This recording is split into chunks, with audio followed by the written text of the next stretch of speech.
Hello, Katherine. Thank you so much. This is a fantastic opportunity to be able to speak to you prior to the conference, Coaching in the Workplace, about performance, culture, mastery, and the first global virtual conference that AC has put together.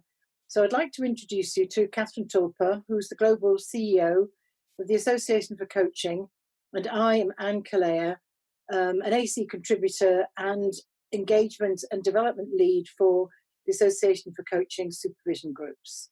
So Katherine, what is really important for you about the conference? Well, I think for us, there's such a great deal of online content for coaches out there. But from the feedback we've had from many of our corporate and organizational members, there's not enough uniquely for them too. So this conference aims to fill that need. And what I mean by that, the benefits that coaching or a coaching approach can bring to organizations and their people, especially now during these extraordinary times. We feel strongly that there's no better time than now for coaching to demonstrate its value. So I guess going back to that, we're looking to fill a void for having more insight and learnings around what is actually happening within organizations on a coach approach or developing more of a coaching mindset within organizations. But also, it's also a conference for executive and team coaches, and really what that means in that context for them to be at their best with delivering services to those organizations. And so with that, there's a very broad agenda. Anything specifically that you are hoping it will achieve for these people? Well, I think like probably many of our events, I guess we want all attendees. Again, it's that wide audience, as you said, Anne, which is external executive and team coaches, HRDs, internal coaches, the emerging leader coach, and even C-level executives looking to learn or gain a broader perspective on workplace coaching today. So as I mentioned, the world now with facing these challenges that we're in, especially in the midst of this pandemic, we want them to come in and have a space for them to really learn more and get inspired around what it actually means to adopt more of a coaching mindset. And probably more importantly, I think, is the returns that is that how, especially now, how we're advocating a coach approach can be very helpful to help our people to reinvent, to reignite on what matters, and re-engage with what matters to them in a deeper way than ever before. So I guess if I have to say a feeling of the conference, in addition to having the rich insight, perspectives, really top-class coaches, as well as executives sharing their experiences, I think we really want people to go away feeling inspired. I think we need even more inspiration right now. And like a good coach would say, not just insight, but actionable insight, that learnings that they also can take back. They're listening into the conference, then they're going to actually take this forward and maybe share at least one or two pieces of insight that they can take away into their workplaces. And what's fantastic about this, I think sometimes people expect a kind of a webinar approach to conferences, but this really is different because it's bringing together sessions, but also between sessions. And so it enables people to take what they learn back into the workplace. And so tell me, describe what you hope a person who is going to arrive from the moment they click into the conference, what might be their experience? Yeah, and I think, thank you for raising it. We purposely planned this and talked to a number of people about what we did and wouldn't want from a virtual conference like this. Coaching is an experience. While it's online, we are doing all we can to create an experience as if it was a live conference. For those of you who've been to our conferences, we always get fantastic feedback on how warm and welcome they feel, how much they feel a sense of belonging. And like any type of event, having the experience of having an engaged experience is important for us. At this conference, we have invested in a virtual conference platform. It's the first time we will be using it. So when you actually are entering this conference, it's almost like a virtual environment where you're actually coming in, and hopefully it's going to feel like a real conference. You're going to be walking into the exhibitor room. You're going to be walking into the plenary and kind of where the sessions are going to be run. So There's going to be an experience as best we can as it is a conference, as we'd run face to face. And that's going to be complemented by, in addition to all the content, there will be live coaching circles. There will be some HR roundtables talking about the experiences of what they're running into and challenges and opportunities in creating coaching culture. There's going to be leader coaching roundtables in a very trusted, confidential way, led by experienced professional coaches, as well as in the executive and coaching, team coaching track. We're also going to have some mastery level interactive sessions. That's the point there around the live experience. Also want to emphasize, as you know, Anne, being one of the leads for our supervision groups, the AC believes strongly in the importance, the vital importance of coaching supervision, that reflective practice, that safe place to step back and reflect on how you are showing up and being as a coach. We have a number of contributors like yourself who are going to be having some coaching supervision experience sessions at the conference. That's both for external coaches as well as internal coaches as well, because we also have been getting a lot of feedback from the internal coaches. Internal coach supervision is really important for them as well. For those of you who haven't been to the conference website, which I'd recommend, you'll see that the conference is sliced into 3 tracks, as in day 1, day 2, day 3. Again, you can attend live or you can listen to the recordings at your leisure. But in the day 1, that is all around leading through a coach approach. So that is for the leader or the manager as coach, or even the kind of the emerging leader coach who are developing more of a coaching style to their leadership. These sessions, the content, the talks are really around how do you apply a coach approach to leadership, and how can that a style and that approach benefit your teams and your organizations. There will be some sessions too in track 1 around developing your coaching capabilities as a leader. So this is the track for more of the leader coach. In saying that, we do also believe that, executive and team coaches and HR and OD specialists and internal coaches will be really interested in that track as well.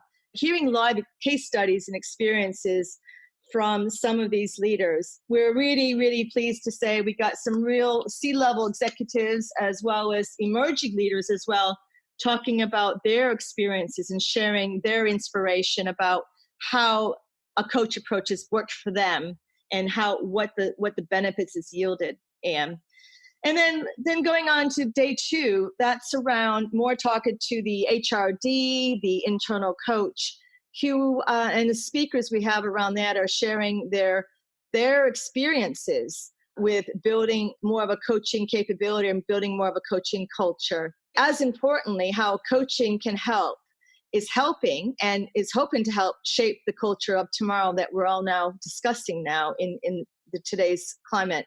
And lastly, but not least, we have day 3 for the experienced executive and team coach to hopefully broaden and refine their skills to, again, hopefully walk away energized. And also, we're going to put a real emphasis in team coaching. We're really pleased to have brought some really, some thought leadership, some names you'll have maybe seen before, but also some new ones too around what they're doing around team coaching. And what I'd lastly like to say about the conference and the tracks is we're also pleased to have Dr. Declan Woods, who is going to be talking about the Association for Coaching's new upcoming team coaching accreditation that he's developing alongside a team, and be inviting and conversations with participants around a team coaching and team coaching capabilities. And we're expecting that to be highly attended for the interest we've had on that so far. Gosh, there's such a lot. It really is a packed conference, isn't it? There is.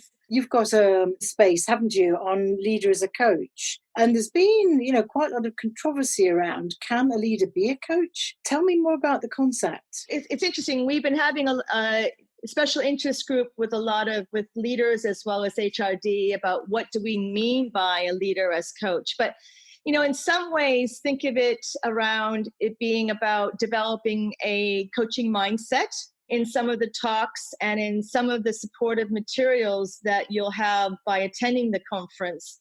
One in particular, actually two in particular, I want to draw your attention to by coming on to the conference. The AC published this wonderful publication that just came out, which Sue Stockdale, who you know, and who's also does a number of our podcasts for the AC, she brought together and we published a publication called Enabling a Leader Coach Mindset with interviews from live leaders. Every participant will get a downloadable PDF around that publication. So it's quite fresh and live, very timely as well. The participants will also get a PDF version of the Coaching Perspectives, which is our membership global magazine. And we have a whole edition that's just come out called Leader as Coach. So, for those of you who like to read, you'll also have a lot of materials around what do we mean by leader as coach. But if we go back to the concept of leader as coach, I think some people might think of it as a coaching mindset.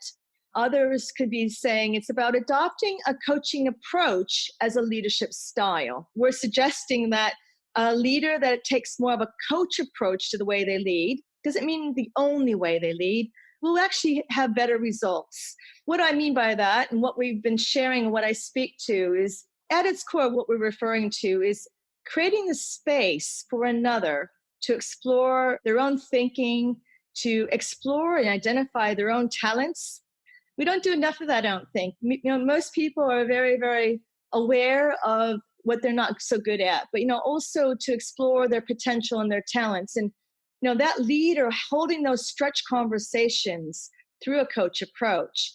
And as we know, it's not necessarily about providing the solutions to that for that individual, which is what many leaders are used to. But really, a coaching approach is about asking better questions.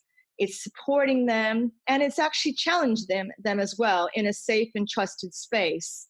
Again, in the publications I mentioned, both are talking about the importance for that leader to create trust more than ever now, more than ever in the situation we're in the world we're in. The nature of a coach approach is collaborative. They're caring more. That leader is listening more and they're talking less. They're inviting breakthrough thinking.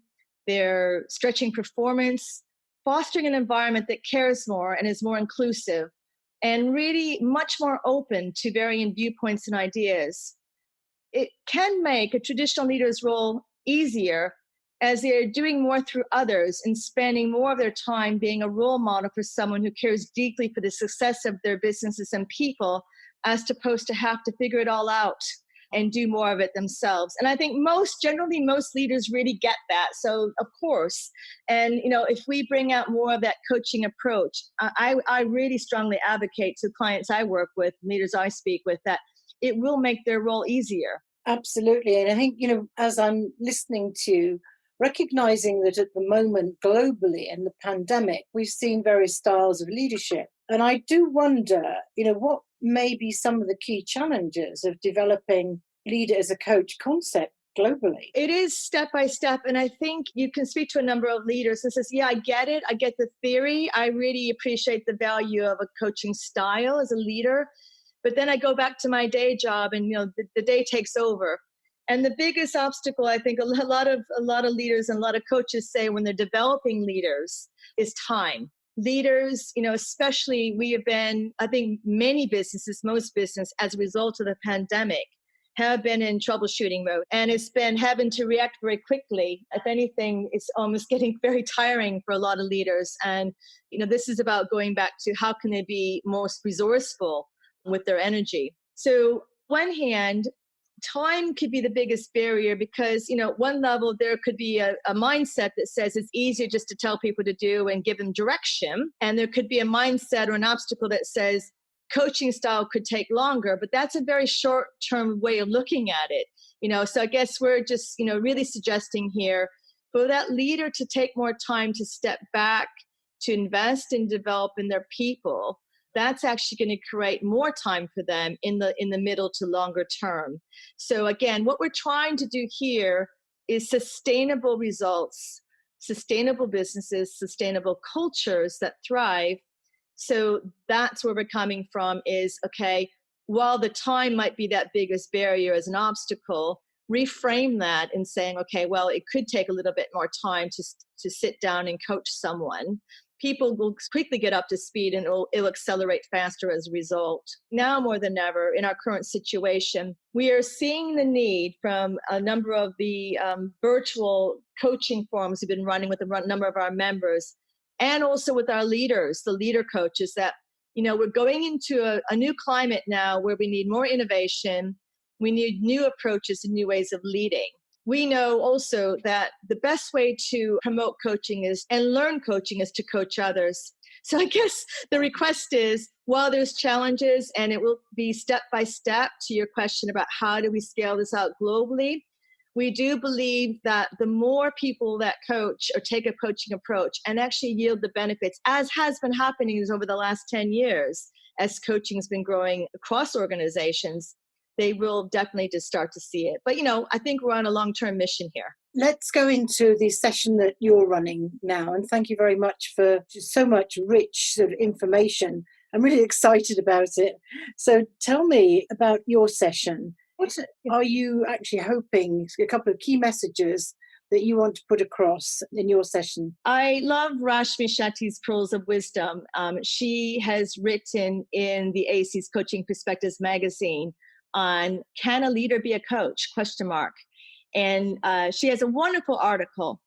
And she mentions in that article how just small shifts in how a leader coach acts, starting with inner awareness, and not always feeling a need to handhold individual team members, for instance, can lead to greatness. This can make a big difference on others.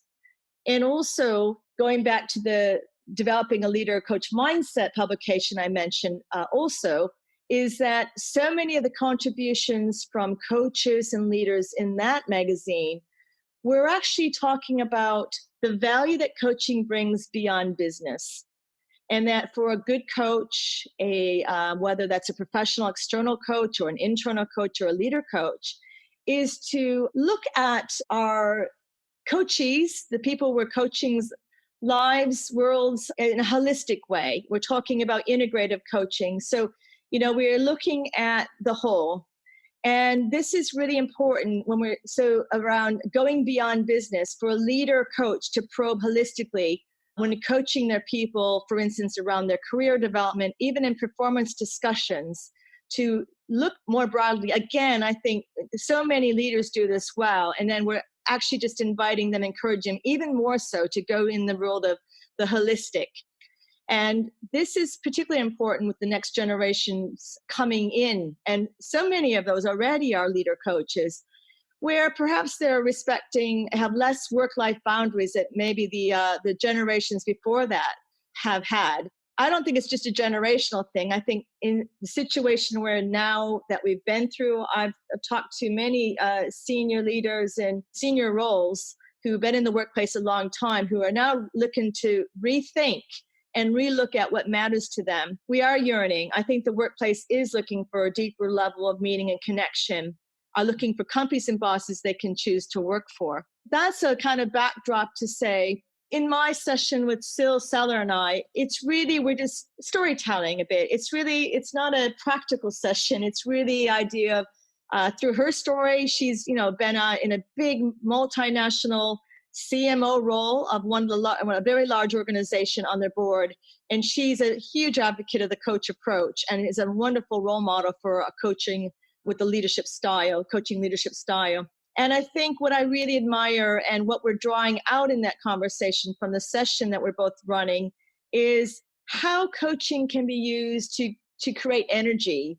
We're talking about the notion of, we are referring to the importance of inclusion and the importance of many different perspectives and bringing out so many different ways to apply the diversity of thinking, but also promoting more coaching awareness within organizations and authenticity. You'll enjoy the conversation. You'll enjoy hearing from Sil. I loved working with her in this session. She was so easy to work with and speak with. I'm hoping you're just going to go away with maybe a few insights or pieces of inspiration to be a better coach to your people and your teams. So what does the Association for Coaching have planned to ensure that this conference is not just a one-off and that it is sustained longer term? Really good question that really matters to us. From the design of the conference, we've always said we want it to be pre, during, and after the conference, rather than a one-off event. This will be on a podcast, and alongside the podcast series, we have some fantastic talks in the podcast series from some of our speakers. So even if you don't go to the conference, please do put your attention on the podcast series. It's one way we want to, contribute and give back, as well as some of the resources I mentioned in some of the conversations and dialogue we're already having. That's the pre. During the conference, we're going to have ongoing dialogue and the experiences I've shared. And also, as importantly, after the conference, we will have ongoing write-ups of the conference. We have a number of contributors who have kindly offered to do some write-ups of some of the talks and some summaries for those who have attended, but also that we can share for those who hadn't attended, because that's important to us too. We recognize not everyone's going to be able to attend this conference. For us, contributions is really important to us. We want to be able to share the insights and the learning. We will also be making all those tracks for those attending the conference online up to 3 months afterwards. From the very time the AC started, over 18 years ago, we always want to be that coaching body for all of coaching, the whole ecosystem. So I'm really excited, and I know my colleagues are as well, as we launch our Leader as Coach membership category. And also, we're already piloting the Leader as Coach accreditation, which is going to be out later this year. So post-conference, for those leader coaches who, beyond coach training, they want to continue to develop their journey as a leader coach. What does that mean for them? Well, they can join the Association for Coaching and become a member and have, a community for them, just for them. And that's the emerging leader just coming into a leadership role who really gets excited, or the idea of being more of a leader coach to their teams and their people, to that CEO and the executive. There's a place for them as well. And continuing to be for the internal coach. There's more to do as a community out there on the value we can bring, with our seriousness that we bring to ourselves as professional coaches. What else can we do, even more so, to dial up and add more value as a profession? So it's all these things that we are hoping will be able to continue that conversation post-conference. As a contributor to the AC for many years, I enjoyed being part of all of the work that the AC does, because it is so collaborative, the way in which we all work together. I think, you've got a great team around you. The last question is to you. Is there anything else you'd like to say, Katherine? For those who haven't signed up, I have to put my plug in for our marketing team to say we'd really love for you to join us there, and we'd love to have you at the conference. So if you haven't had a look at all we're talking about, do have a look, and we hope you can sign up for that. It's at coachingintheworkplace.org. I think what I really lastly like to say is two things. One is to say how immensely proud I am of the conference team and all the over close to 100 contributors who are gifting their time to help in spreading the word and supporting the conference in different ways. And thank you for your contribution in your many hats that you play within the AC as well. I know you're doing all this above and beyond your day job as the others are doing. So I'm really, really grateful and really appreciate everyone's time. And just really, really, the last thing I'd like to say is let's please continue the conversation and really look forward to it. Thank you very much, Anne. Well, thank you, Katherine. And I'm sure it'll be a fantastic opportunity and experience for everybody. So thank you for your time.